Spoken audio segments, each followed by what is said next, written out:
sing together.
I'll be reading James 1, verses 5 and 17.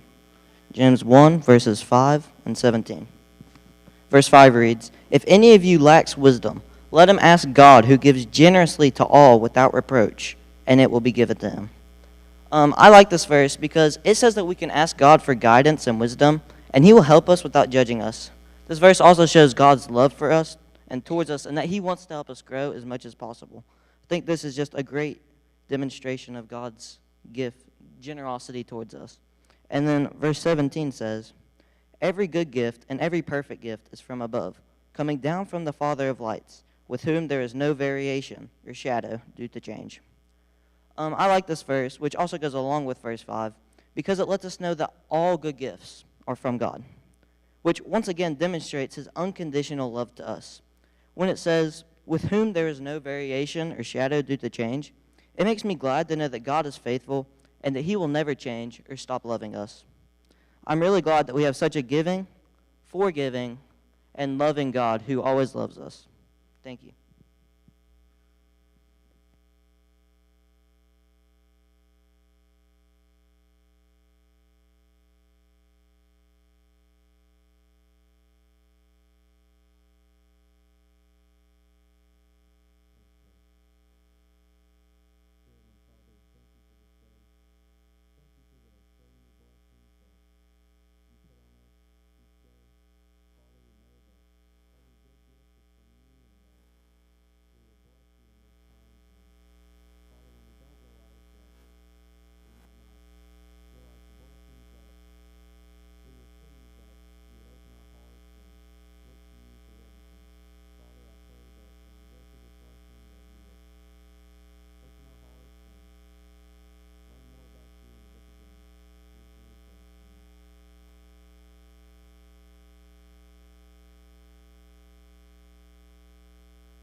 Here?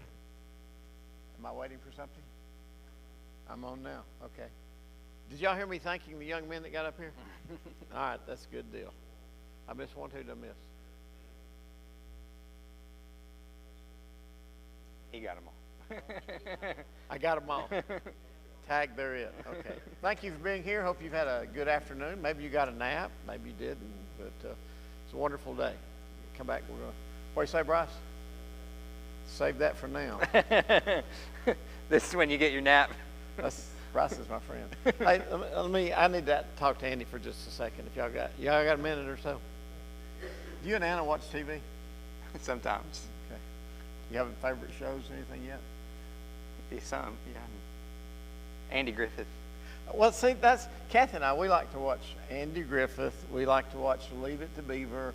We like to watch Lassie. And all those shows are black and white. They're really gray, but they call them black and white for some reason. I think maybe because we got an old TV, you think? Maybe. Okay. Anyway, we were watching Lassie a week or so ago. I just wanted to tell you about this. And I didn't like it. And you know what I didn't like about it? No, I don't. No, the dog didn't bite anybody. I was watching it, and the actions of the people were like 5 or 6 seconds behind the words they were saying. It wasn't synced together. And I got so frustrated, I said, I can't handle this anymore. And you're probably thinking right now, what does that have to do with anything? That's what we're going to talk about in James tonight, where our actions and our words need to mesh together. That's pretty good. I knew where you're going with that. That's good, okay. So we're going to be in James. He never knows what I'm going to say when we get up here. I never know. James chapter 1. James chapter 1, which that is a great lead-in because I knew it was. We've been talking about last week being doers of the word, not hearers only. James is going to talk about true religion, about living out our faith. That's really what the whole book is about, how faith impacts our lives, every aspect of our lives, our tongue, our words, our actions, everything that we are. I love that Enoch brought up from the first chapter of James that it all starts with God as the giver of wisdom. How do we live out our faith? How do we live out our lives in service to Him? So we're going to continue on. We're just going to talk about 2 verses tonight. So I don't know. Do you think we will be able to get through 2 verses, Jack? Somebody said no back there. There's a possibility we won't. We might not. So we're going to be looking at James 1, 26 and 27 primarily. We'll bring back in 19 through 25 because that, of course, really connects to what James is talking about in 26 and 27. I think really 26 and 27 is the application of the principle that he gives right before that in 19 through 25. before we get into the text and think about some of the things that James writes here, we're going to read this word, religion. And that's a word that has a lot of different connotations in our world today. A lot of people have different ideas about that. Some people don't like that word. Some people, even people who are Christians, don't like that word. So I want to start off by discussing that. What does it mean to be religious? You know, James is going to talk about that. But when you hear that word religious, what are the first things that come to mind when you hear that word? Okay, faith. Yeah, starts with faith.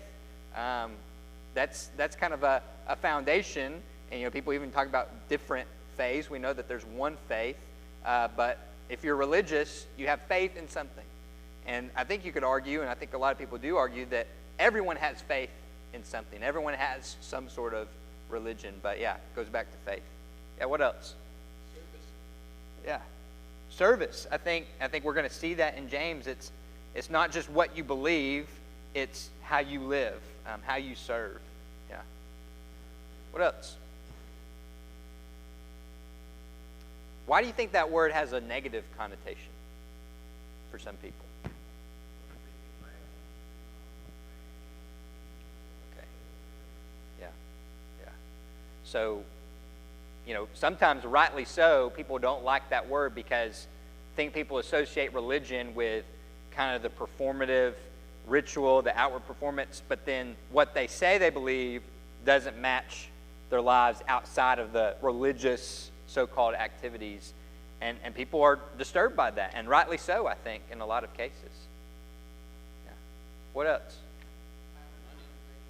What's that? Yeah, patterns, organization. So people think, I think, of religion as the pattern, the organization, the structure of it, and I think in our society people kind of move away from that. Don't like the authority structure, and again, a lot of that's for good reason. Yeah, Thomas. Money. Yeah, yeah. People have negative connotation because it seems like religion is so tied up with money, and then there are people who teach things for profit and try to do it for selfish gain. Yeah. What else? Any thoughts?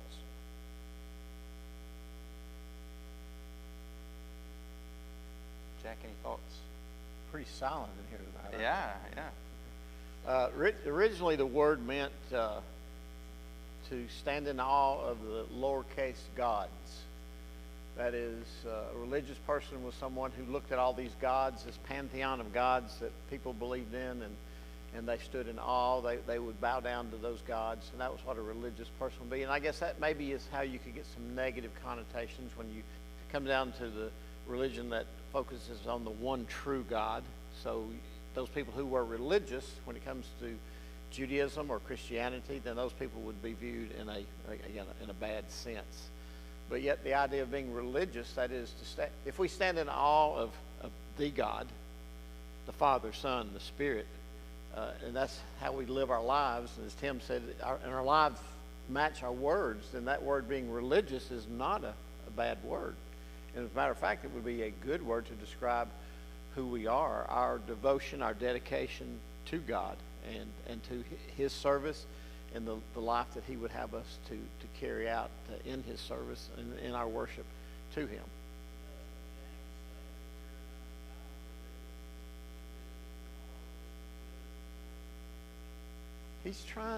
He's jumping ahead. He's trying to get ahead. He's trying to get us to finish these two verses tonight. So he can go ahead and get his nap in, I think. Bryce, you are exactly right. That it does tell us that religion is good. That's what James is doing, is clarifying that we can use that word in a positive sense. Yeah, there's a false religion, there is a harmful religion, but there's also a true and pure and undefiled religion. That's what we're going to be focusing on tonight. You know, you've probably heard a phrase people say, you know, I'm spiritual but not religious. And I think I get what people mean when they say that. They don't want to be tied in with some of the hypocrisy, or they want to have a relationship with God, a connection with God, but they don't maybe want some of the organization. And again, we can understand some of that, but what we're going to see in God's Word is that that's not a bad word, and there is a way to live that out. There's a way to live that true and undefiled religion. So we're going to read this here in a moment. Any other thoughts on this before we read together? I've seen people and heard people that have said they're religious, but they're not righteous. And that became where you got, sometimes it got fixed on religious people. They're just religious people. And Jesus dealt with some of those, right? You know, people who were religious, but they're not really righteous. You know, and we don't want to fall into that same hypocrisy. Yeah. Elaine.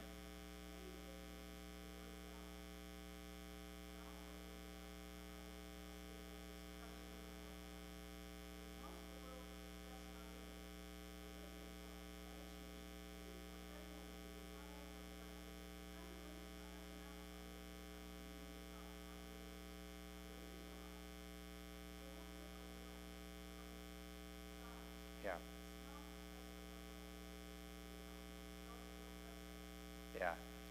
So I think sometimes, you know, Elaine was saying, you know, sometimes people try to define spirituality or religion on their own terms. You know, whatever I want to do, whatever I want to be, that's my religion.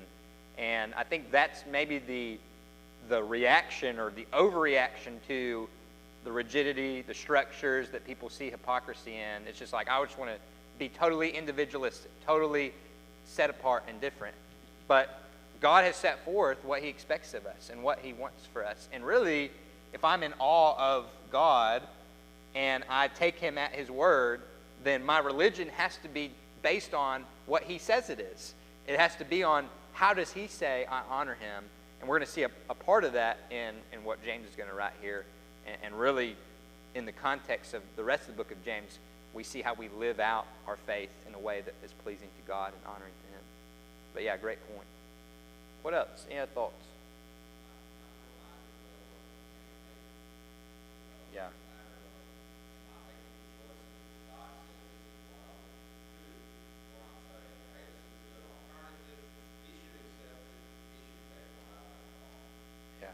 Yeah, both Cain and Abel make a sacrifice. They both participate in some sort of religious activity, but one is accepted because he did what God said, because his heart was right, and the other wasn't. The other wasn't going according to what God had prescribed. And so that's, you know, we can participate in the ritual, we can participate in the activities, but the heart and the obedience not really be there. Just like Jesus said of the Pharisees, you know, this people honors me with their lips, but their hearts are far, far from me. So yeah, great point. Any other thought? Yeah, Alan.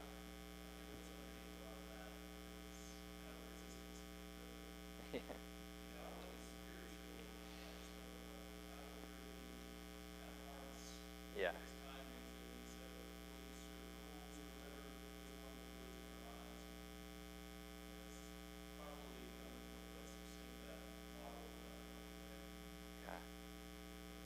Seeing, you know, the abuses of, you know, a commitment or abuses of a system. At the same time, what people don't realize is that even though they, you know, want to be free from that, we are all guided by something, and we're all influenced by something more than we even realize. And I think the true and undefiled religion, the true faith, as God wants us to practice it, it's not restrictive, it's freeing, it's liberating. You know, James earlier in the same chapter says, you know, you're looking into the law of liberty. You know, it's not a law that binds you and restricts you. But I think that's where it does come from. People feel like it's I think they tie religion with bondage or with restriction or this commitment that is maybe even potentially dangerous. And, you know, in some cases, that's because they've experienced that or seen that. Yeah, great point. Do you have something else, Adam? Oh.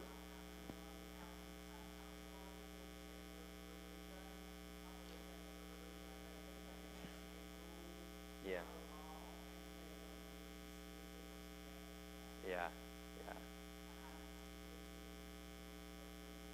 Religious. Yeah. Yeah. People don't want to be subjected to Yeah. I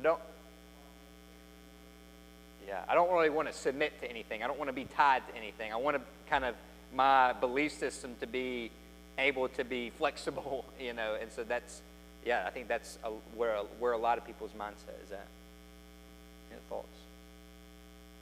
Jack, anything before we read? No, we're good to go. Let's read this together. Let's actually, I want to back up and start reading back in verse 19 just to get us the context, but we're going to mainly focus on 26 and 27. James says, "Know this, my beloved brothers, let every person be quick to hear, slow to speak, slow to anger, for the anger of man does not produce the righteousness of God. Therefore put away all filthiness and rampant wickedness, and receive with meekness the implanted word, which is able to save your souls. But be doers of the word, and not hearers only, deceiving yourselves. For if anyone is a hearer of the word, and not a doer, he is like a man who looks intently at his natural face in a mirror. For he looks at himself and goes away at once and forgets what he looks like. But the one who looks into the perfect law, the law of liberty, and perseveres, being no hearer who forgets, but a doer who acts, he will be blessed in his doing. If anyone thinks he is religious and does not bridle his tongue, but deceives his heart, this person's religion is worthless. Religion that is pure and undefiled before God the Father is this, to visit orphans and widows in their affliction, and to keep oneself unstained from the world." So I think you can see there in verse 26 and 27 why it's important to go back and get the context of 19 through 25. We talked about last time how God calls us to constantly be reflecting on the standard of His Word. And as we hear the Word, we're called to put that into practice, to put that into action. And James, in case we're wondering, it's not a mystery of what that looks like. James is giving us here some application of that. Here are the kinds of things that you put into practice in your faith. Here are the kinds of things that prove that you're a doer of the word. And if you're not doing some of these things, and you still call yourself religious, or you think of yourself as someone who is following God, perhaps you're deceiving yourself. And that word this deception or deceiving comes up 3 times in this chapter. We saw it in verse 16, we saw it in verse 22, and it's also in verse 26 as well. So James wants to be sure that as we're living our lives, we're not deceiving ourselves. And the only way we can do that is that we look at who God is, we look at the standard of His Word, we look at His character, and then we see if our actions are matching up to that. And we're constantly turning more and more toward Him so that we are more in line with what He has called us to be and to do. And I think we mentioned last week, this word deceiving means to cheat yourself. See, if we don't understand what God is like, and as His children, how we can be like Him, we're really cheating ourselves. We deceive ourselves and thinking, here's something else that's better. And some we were mentioning a few moments ago, just crossed my mind. Back in verse 18, the end of 18, it says, we're brought forth by the word of truth. So we do know that there are restrictions. We do know that God has His parameters. But what we can be assured of, these aren't man's parameters. These aren't man's boundaries, box that we work in. It's the truth.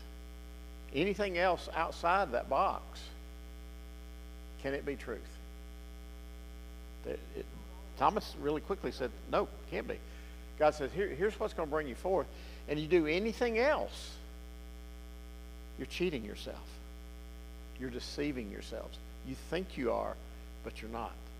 You think you're religious, but you're not. And as Bryce pointed out a few moments ago, we can be religious people. We have to be religious people. We have to be people who have a religion, but God is the one who sets all the parameters. We're brought forth by the word of truth. And the bringing forth here is not only our becoming a Christian. I think it's, as James is writing here, it's our maturity. How do I know if I'm really maturing as a Christian? Well, the things that we're going to see in just these 2 verses are going to show us how radically different our life will be. If we have the proper kind of religion, if we're this religious person that God ordains, and anything else is as James says here, is worthless. I think he gives us 3 challenges. Andy mentioned very practical application as it pertains to our conversation. He's going to mention as applies to our compassion that we share for other people, and ultimately you put those 2 together.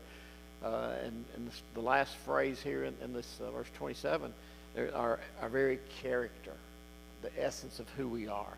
Everything we say, how we react to others and their needs, and then what does our life really look like? Am I like the world or am I unlike the world? And anything else, again, this word deceive, I think, drives this last half of the chapter here. Don't cheat yourself. God's got something good in mind for all of us as his children. Yeah, and it's interesting, one of the first things he says there in verse 26, the first challenge, Jack said our conversation, he says, if you don't bridle your tongue, but you say you're religious, you deceive your heart. Well, that bridling, that's a restriction. We were talking earlier about how people don't like the restrictive nature of religion. So James is saying part of being truly religious is there's boundaries, as Jack was talking about. There are parameters that God gives us. And, a lot of us, we resist that because I want to say what I want to say. I want to say it when I want to say it. But James says if you really belong to God, and if you really are a hearer of the word and a doer of the word, one of the first things you're going to do is you're going to seek to bridle your tongue. And really, like we were talking about, that is actually freedom. Because as James is going to talk about later in the book, in the letter, in James chapter 3, what is he going to say? The tongue gets us in a lot of trouble. In fact, the tongue is like a blazing fire that we can't really control. And so if we're not seeking to put our speech, our conversation, the words we say, under submission to God and his word and his truth, then can we really say that we're religious? Are we really deceiving ourselves? Are we cheating ourselves? And I think, again, this goes back to what James says about us being brought forth by the word of truth, being quick to hear, slow to speak, slow to anger. And we talked about how that quick to hear is really first in reference to quick to hear what God has to say.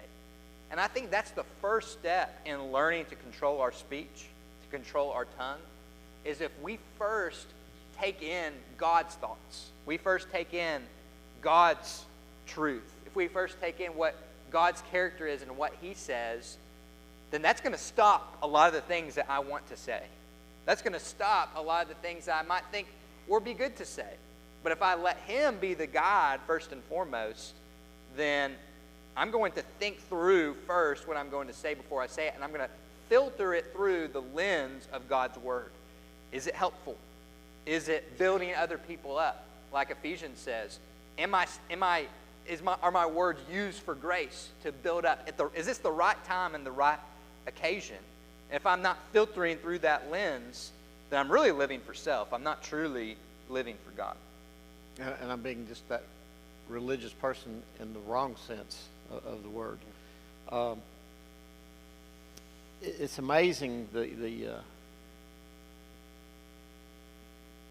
power of the tongue and its power that it can have over us. Usually when we think of the tongue, it's what we're doing that's harmful to others. That is, our conversation with others, what we're saying to other folks. And that's going out. But when James writes this verse 26 here, as he ends the verse, he says, if you don't bridle your tongue, this person's religion is what? Worthless. Vain, worthless, empty, nothing. Wait a minute. You mean I come to every service, I go and I give my money, and I'm out here doing all these good deeds, and you just keep enumerate thing after thing after thing. I'm doing all these things for God, in God's service, but if I don't control my tongue, tell me how much all that adds up to. Not that we earn anything, okay? I'm not trying to say that, but I'm talking about my activities are all good. Let's say. We're going to pretend that just for a second. They're all good, but I can't control this. Tell me what, when I add all that up, when God adds it all up, what do you say, Angie? How much? How much is that? Zippo. That's what I think that word means in the Greek, zippo. It's nothing. How important is it? Again, I think that's why James is going to spend a lot more time in chapter 3 on this tongue thing. How important is it to watch what I say? Am I the only person in here that's ever said to yourself after you said something, why did I say that? Now, I'm not saying I've done that, but I've heard of people that have done that. Why did I say that? Think about what you're going to say, and you said earlier, what controls our thoughts? What God's truth says. That's what controls my thoughts. So that's where I begin. I work on that. I work on the intake before I put out the output. Okay, what's going in here will determine what's coming out of here. That's the first way to control it. But then I still have some control. I may want to say something. Have you ever bit your tongue? I'm not talking about when you're chewing food. I'm talking about you want to say something, that old expression, I bit my tongue. I found myself in the last week having to do that, biting my tongue. I'm not going to say what I'm thinking. And that was a plus.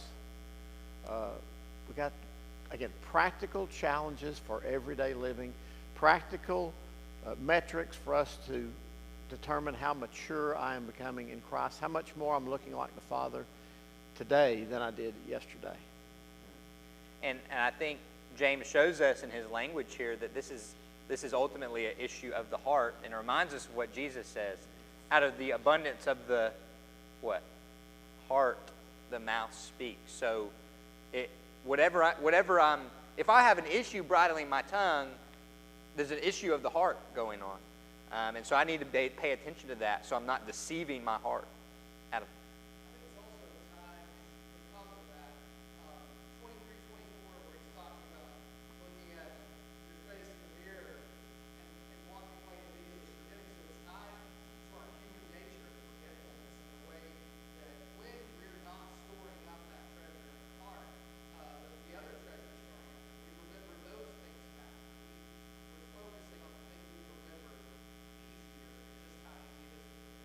If I'm not consistently and continually measuring my life in the mirror of the Word and then putting that into practice, then I'm probably not going to have any chance of controlling my tongue. So yeah, we have this forgetful nature, and sometimes when we think we've got it covered, like I've been working on this and I've conquered this, then it comes up again and we struggle with it again. It's a lifelong process. Yeah, great point.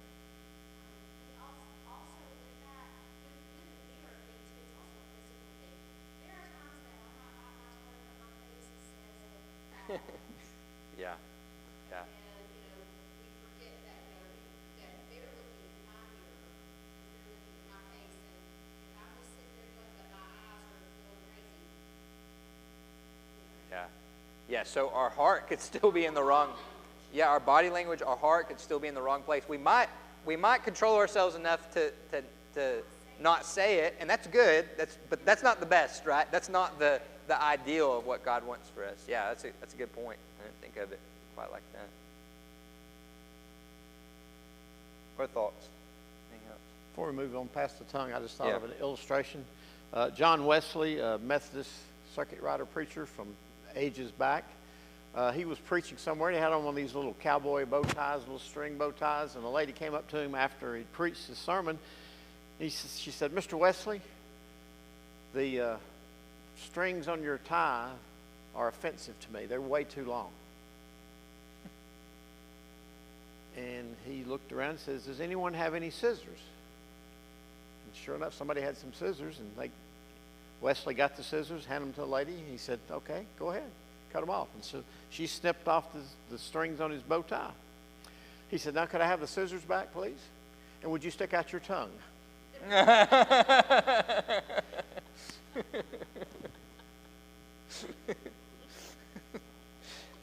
I guess class is over now.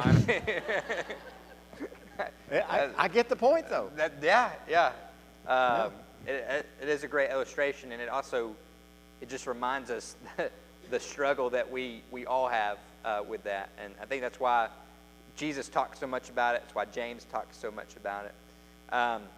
Really, all of these things that he talks about in these two verses go back to the heart, go back to the kind of character that we have. And are we reflecting the heart of God? I think we're going to see that in verse 27 there. You know, one of the essential aspects of God's nature is that he is a speaking God. You know, we learn that from the very beginning. In the beginning, you know, he spoke creation into existence. In the beginning was the Word. And everything that God says blesses. Everything that God says is for good. It has a good purpose.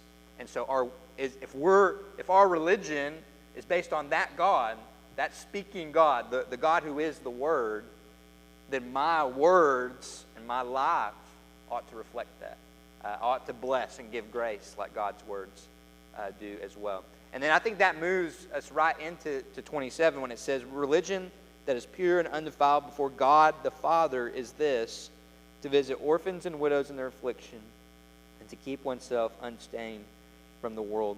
I think when Bryce was quoting it earlier, he said, you know, to visit the fatherless, which I like that translation because I think it highlights how James describes God in that verse, the Father. And then he goes on to talk about people that don't have fathers, that the husband is gone, the father is gone. And so if we want to be people of true religion, an undefiled and pure religion, then we reflect the Father's care to people who don't have that. We show that to people who are in need of it because the Father cares about the vulnerable. The Father cares about the orphan and the widow. And so this religion flows from us showing in practical, tangible ways the character of our Father who loves us and cares for us. You know, in Colossians chapter 3, I think it is, verse 12, Paul is enjoining the Christians here. It says, put on then, as God's chosen ones, holy and beloved, compassionate hearts. First thing in the list, compassionate heart. Do you really care about other people? I think about Jesus in Matthew chapter 25, when being judging folks in the end, you know, because you've cared for people. As much as you did unto the least of these, my brothers, you did it to me. You took care of people, compassionate care for people. And I think in the time of the judges, Judges 17 says that every man did that which was right in his own eyes. But even in that time period, there's a story entitled Ruth. You read that? And a man by the name of Boaz. And what does Boaz show Ruth? Compassion.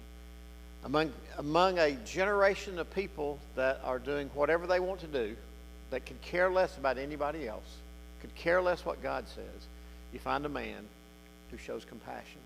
And I think of the early church in Acts chapter 6, these Grecian widows. What did the apostles say? We're going to stick with the word. We're going to deal with that, but we want to make sure that no one is neglected who has a need.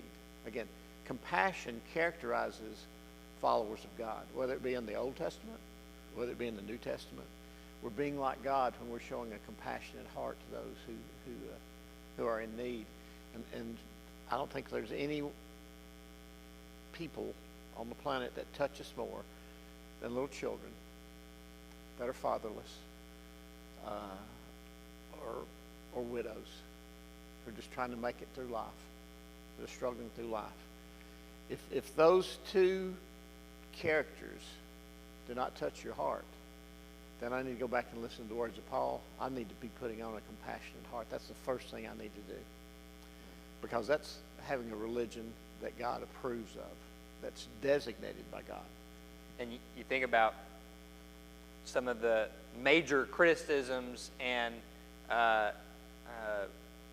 condemnations that Jesus had of the religious people, the religious leaders, was that they were only doing generous things for people who could do something in return for them.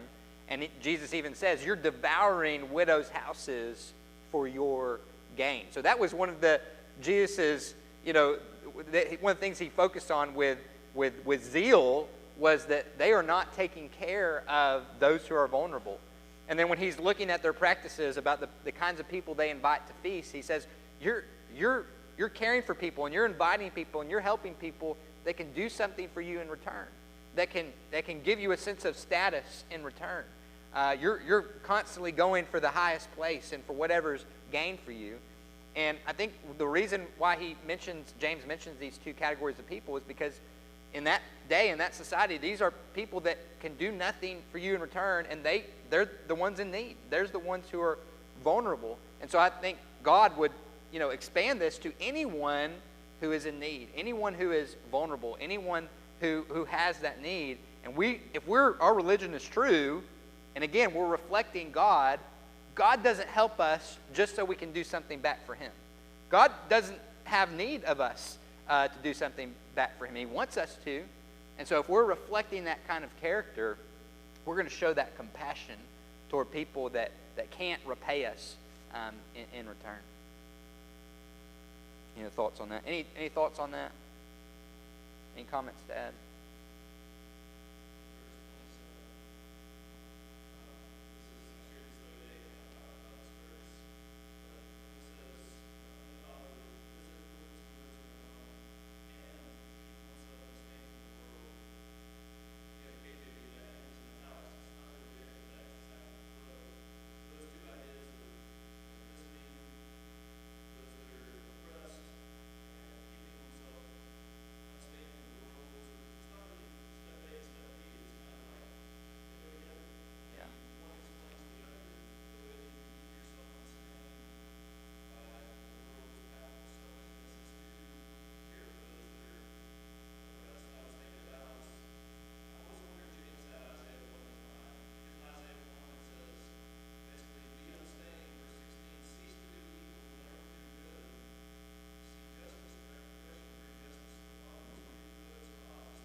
Yeah. It's not like, I keep myself unstained, and then I also do some good things over here. It's like those things flow from the same heart, and they mutually encourage each other and mutually build each other up. So the more I'm focused on compassionate service, the less I'm going to be focused on the things of the world. And why is it that the Pharisees or people today or we ourselves are tempted to not have compassion on people or to not sacrifice? Well, usually because we're pursuing the things of the world, whether it be greed or power or position or status or whatever it may be, and that keeps us from having compassion for those who are in need. And so those I love that point. Those two things, they go together.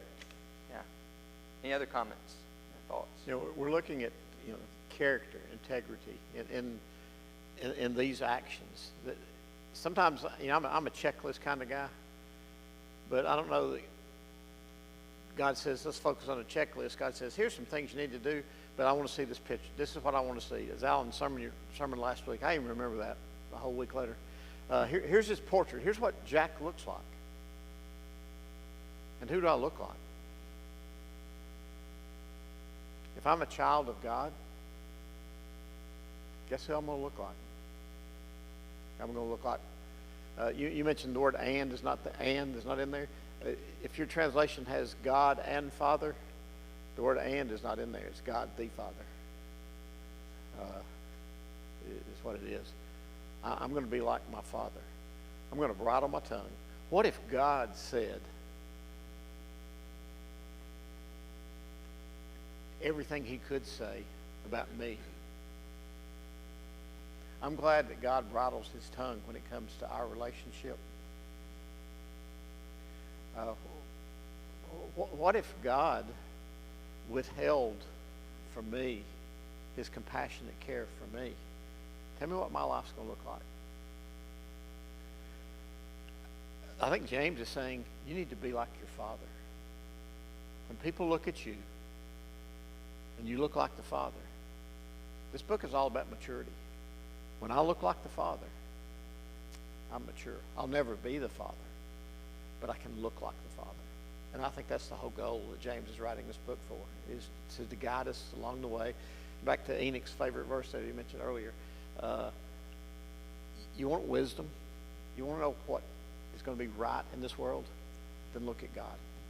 Look at his word of truth, where he defines himself, he reveals himself, and ultimately through Jesus. And this idea of keeping yourself unspotted or unstained from the world.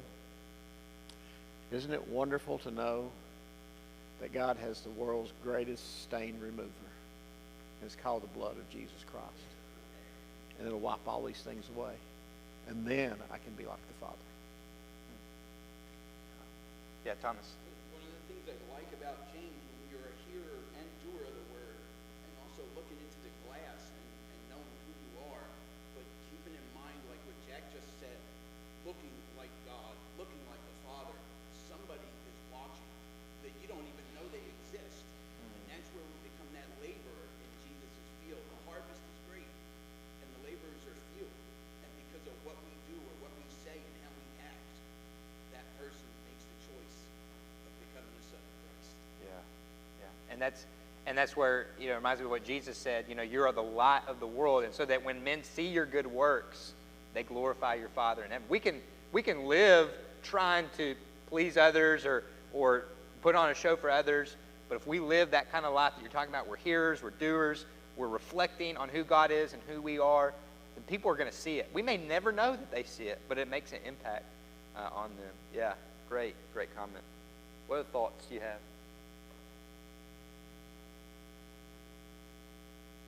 I think as Jack said, it all goes to being like God. I think we talked about the first week of our study of James.